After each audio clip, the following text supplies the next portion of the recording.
क्या आपने कभी शांति से बैठकर यह सोचा है कि शायद हमारी सोच ही हमारे जीवन की दिशा तय करती है? क्या हमारे भीतर उठने वाले विचार हमारे भाग्य की राह बनाते हैं? और क्या यह संभव है कि ब्रह्मांड हमारी इन सूक्ष्म तरंगों को सुनता हो और वैसा ही संसार हमारे लिए रचता हो? एक तरफ लॉ ऑफ अट्रैक्शन कहता है कि जैसा आप सोचते हैं वैसा ही आपके साथ होता है, कि आपका मन एक चुंबक की तरह ब्रह्मांड से वही घटनाएं खींच लाता है जो आपकी सोच के अनुकूल हों। दूसरी ओर भारतीय दर्शन का कर्म सिद्धांत कहता है जो जैसा करेगा वैसा ही फल पाएगा, यानी सोच से नहीं कर्मों से भविष्य बनता है। अब सवाल यह है, अगर मैं हर दिन सकारात्मक सोचता हूं लेकिन कर्म ठीक नहीं करता, तो क्या मेरी सोच ही काफी है किस्मत बदलने के लिए? या फिर अगर मैं अच्छे कर्म करता हूं लेकिन अंदर से डर, शंका और नकारात्मक सोच से भरा हूं, तो क्या मेरा भविष्य उज्जवल हो सकता है? आज हम इन दोनों विचारधाराओं को सिर्फ आध्यात्मिक नजरिए से नहीं, बल्कि न्यूरोसाइंस यानी आधुनिक मस्तिष्क विज्ञान और वेदांत के गहरे दृष्टिकोण से समझने की कोशिश करेंगे। हम जानेंगे सोच का मस्तिष्क और शरीर पर क्या प्रभाव पड़ता है, क्या विचारों से हार्मोन, न्यूरॉन्स और व्यवहार बदलते हैं, लॉ ऑफ अट्रैक्शन में कितना वैज्ञानिक आधार है और कर्म सिद्धांत किस तरह ब्रह्मांडीय नियमों से जुड़ा हुआ है। यह सिर्फ एक मोटिवेशनल टॉक नहीं है, यह एक गहन यात्रा है आपके विचारों, भावनाओं और भाग्य के बीच छिपे अदृश्य रिश्ते की। आइए इस यात्रा की शुरुआत करते हैं एक ऐसे सवाल से जो आपकी जिंदगी की दिशा बदल सकता है। क्या हमारी सोच वाकई हमारी किस्मत बदल सकती है? हमारी सोच एक अकल्पनीय शक्ति है। ये सिर्फ दिमाग में आने वाले शब्द या तस्वीरें नहीं होती, बल्कि एक बायो इलेक्ट्रिकल सिग्नल होती है जो हमारे मस्तिष्क से निकलकर पूरे शरीर में प्रवाहित होती है। न्यूरोसाइंस बताता है कि हर बार जब हम कोई विचार करते हैं, पॉजिटिव या नेगेटिव, हमारा मस्तिष्क एक न्यूरोकेमिकल प्रोसेस से गुजरता है। डोपामिन, सेरोटोनिन, कोर्टिसोल, ऑक्सीटोसिन जैसे हार्मोन तब निकलते हैं जब हम कुछ सोचते हैं। ये हार्मोन हमारे मूड, निर्णय और शरीर की प्रतिक्रिया को प्रभावित करते हैं। उदाहरण के तौर पर, अगर आप बार बार खुद से कहते हैं मैं कमजोर हूं, मुझे कुछ नहीं आता, मेरे साथ कुछ अच्छा नहीं होता, तो दिमाग कोर्टिसोल रिलीज करता है जो स्ट्रेस हार्मोन है। ये शरीर में थकावट, चिंता और कमजोरी का अनुभव करवाता है। लेकिन अगर आप सोचते हैं मैं सक्षम हूं, मैं सीख सकता हूं, मेरे जीवन में अच्छा हो रहा है, तो डोपामिन रिलीज होता है जो मोटिवेशन और पॉजिटिव एक्शन को बढ़ाता है। अब बात करते हैं वेदांत की दृष्टि से। वेदांत कहता है मन एव मनुष्याणां कारणम बंध मोक्षयो, यानी मन ही बंधन का कारण है और वही मुक्ति का भी। अगर आपका मन भ्रमित है, भयभीत है, अशांत है, तो आप संसार के दुखों में फंसते हैं। लेकिन जब वही मन शांत, सकारात्मक और सचेत होता है, तो आप मुक्ति की ओर बढ़ते हैं। इसका अर्थ क्या हुआ? आपका मन ही आपकी दिशा तय करता है। बाहर की परिस्थिति नहीं, बल्कि भीतर की प्रतिक्रिया ही असली नियंत्रण रखती है। सोच का सीधा प्रभाव हमारे कर्मों पर पड़ता है और कर्म आगे चलकर हमारी किस्मत बनाते हैं। इसलिए वेदांत और न्यूरोसाइंस दोनों ये मानते हैं कि सोच कोई मामूली बात नहीं है। यह आपकी चेतना, शरीर, व्यवहार और भाग्य सब कुछ को प्रभावित करती है। लेकिन क्या सोच से ही सब कुछ बदल सकता है, या फिर सोच को कर्म में बदलना जरूरी है? आइए अगले भाग में समझते हैं कि यह लॉ ऑफ अट्रैक्शन वास्तव में क्या है और इसका रिश्ता हमारे कर्मों से कैसे बनता है। लॉ ऑफ अट्रैक्शन यानी आकर्षण का नियम। यह विचार कहता है कि हम जिस चीज पर ध्यान केंद्रित करते हैं, वही चीज हमारे जीवन में आकर्षित होती है। अगर आप धन, स्वास्थ्य या प्रेम के बारे में सोचते हैं, तो आप उसी ऊर्जा को ब्रह्मांड में भेजते हैं और वही आपके पास लौट कर आता है। इस सिद्धांत का मूल विचार है लाइक अट्रैक्ट्स लाइक, यानी जैसी ऊर्जा वैसी ही ऊर्जा को खींचती है। अब सवाल यह है कि क्या यह सिर्फ एक अच्छी फील कराने वाली कल्पना है, या इसके पीछे कोई वैज्ञानिक आधार भी है? न्यूरोसाइंस कहता है कि हमारा दिमाग एक तरह की फिल्टर मशीन है जिसे रेटिकुलर एक्टिवेटिंग सिस्टम यानी RAS कहा जाता है। जब आप किसी चीज पर ध्यान देते हैं, जैसे मुझे एक नीली कार चाहिए, तो RAS उसी चीज को नोट करना शुरू कर देता है। इसका मतलब ये नहीं कि ब्रह्मांड ने वो कार भेजी, बल्कि ये कि अब आपका मस्तिष्क उसे पहचानने और पाने के मौके ढूंढने लगा। यानी लॉ ऑफ अट्रैक्शन का एक हिस्सा हमारे मानसिक फोकस से जुड़ा है। लेकिन इसमें एक और पहलू है, विजुअलाइजेशन यानी कल्पना। कई रिसर्च बताती हैं कि जब हम किसी चीज को अपने मन में बार बार विविडली विजुअलाइज करते हैं तो हमारा दिमाग वैसी ही न्यूरल पाथवेज बनाता है जैसे कि हमने वो काम सच में किया हो। इससे हमारा आत्मविश्वास बढ़ता है, डर कम होता है और एक्शन लेने की संभावना बढ़ती है। लेकिन दिक्कत तब आती है जब लोग ये मान लेते हैं कि सिर्फ सोचने से ही सब कुछ बदल जाएगा, बिना कोई मेहनत किए। यही सबसे बड़ा भ्रम है। वेदांत भी इसको इस रूप में स्वीकार नहीं करता। उपनिषदों में कहा गया है, न कर्मणा न प्रजया धनेन त्यागे नैके अमृतत्वमांशु, यानी सिर्फ कर्म या धन या विचार से नहीं, बल्कि त्याग और अभ्यास से अमृतत्व या पूर्णता मिलती है। इसका अर्थ है सोच, भावना और कर्म तीनों का संतुलन जरूरी है। तो अगर आप लॉ ऑफ अट्रैक्शन को समझदारी से अपनाएं, सोचें, महसूस करें, विजुअलाइज करें, लेकिन उसके आधार पर सही एक्शन भी लें, तो इसके सकारात्मक परिणाम मिल सकते हैं। पर सिर्फ सोचना और इंतजार करना, यह आपको भ्रम में डाल सकता है। अब सवाल ये उठता है कि कर्म क्या है? क्या वो पहले आता है या सोच? और क्या सोच और कर्म दोनों मिलकर ही किस्मत को बनाते हैं? आइए अगले भाग में इस द्वंद्व को समझते हैं। अब बात करते हैं भारतीय दर्शन के उस गूढ़ सिद्धांत की जिसे हम कर्म सिद्धांत कहते हैं। बहुत से लोग कर्म को सिर्फ किया गया काम मानते हैं, लेकिन कर्म सिर्फ एक बाहरी एक्शन नहीं है।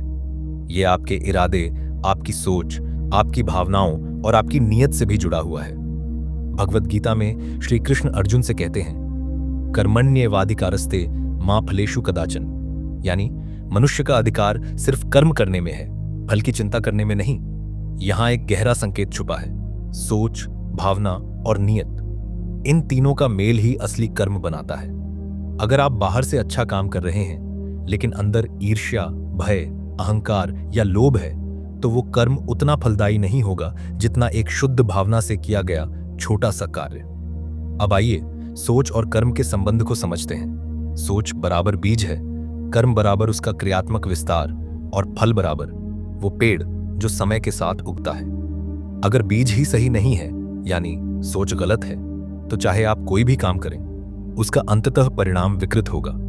लेकिन अगर सोच शुद्ध है, सकारात्मक है और उसी के अनुरूप कर्म किया गया, तो वो कर्म ब्रह्मांडीय नियमों के अनुरूप होता है।